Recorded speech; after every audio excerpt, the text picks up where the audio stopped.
Wiki makiria gia Jubilee Daktari Fred Okengo Matiang'i sintuna nenda sokiri na korokyo gutagokiwa kwaya senchira bari bako bakurikwa na kwegwe mesara yabo himeyense ya Kenya kokwana litwero kura imeye ese county ya Nyandarua nigo nigo Matiang'i atebire buna enchera abantu bakurikwa gwetera obisi yo muraibwense ya Kenya William Ruto tebwendereti na igerema mincha ayeri chiko jiliwa kwa walimu. Hawa viongozi wako hapo wa kisiasa wanaelewa. Sasa imekuwa mambo ya aibu eti walimu wanaandikwa kutoka kwa ofisi ya rais. Ti ukiwa rafiki wa hii ofisi unaenda pale unapewa barua unaenda kualika walimu.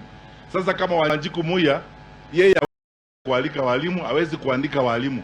Yeye anaonekana kama ni adui ama mkunji. Kwa sababu kama mmoja ndiye anaandika walimu, mtu mmoja, mabarua zinapelekwa kwa ofisi moja ili waandike walimu namna hiyo. Wa Kenya mnataka nchi yetu iendeshwe namna hiyo?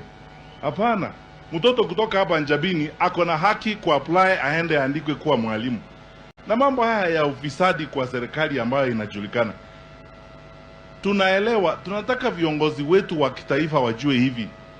Haya sio maneno tunafanya kwa sababu ya sarakazi. We are not engaged in public entertainment. Tunaelewa serikali and we understand what is happening. Walimu, teacher unions leo, vile mmesikia hapa Mheshimiwa Muturi amesema, wamesema wanataka ku withdraw 400,000 teachers kutoka kwa hiyo maneno ya SHA.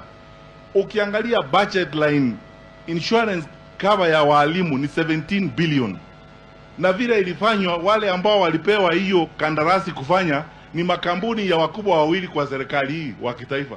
Sasa walimu hawana insurance, hawana cover, wanahangaika, hawasaidiki. Toka kwa serikali, na wakati mmoja tutazungumzia haya maneno. We will be very honest and we'll tell the country these things. When we left the government in late 2022, insurance cover ya polisi 5.3 billion. Tulikuwa tumepanga maneno mzuri. In 2 weeks or 3 weeks, the tender they had been given to some insurance company. Mwende muangalie ni ya nani wakubwa. Sasa polisi wetu wanahangaika ukule nche eti outcover ya polisi ni 3,500. Ndani atatibiwa na 3,500 outpatient.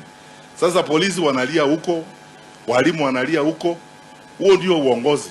Alafu sasa wanasema sisi hawa wa upinzani sisi hatuna akili. Wale wako na akili ndio hiyo akili.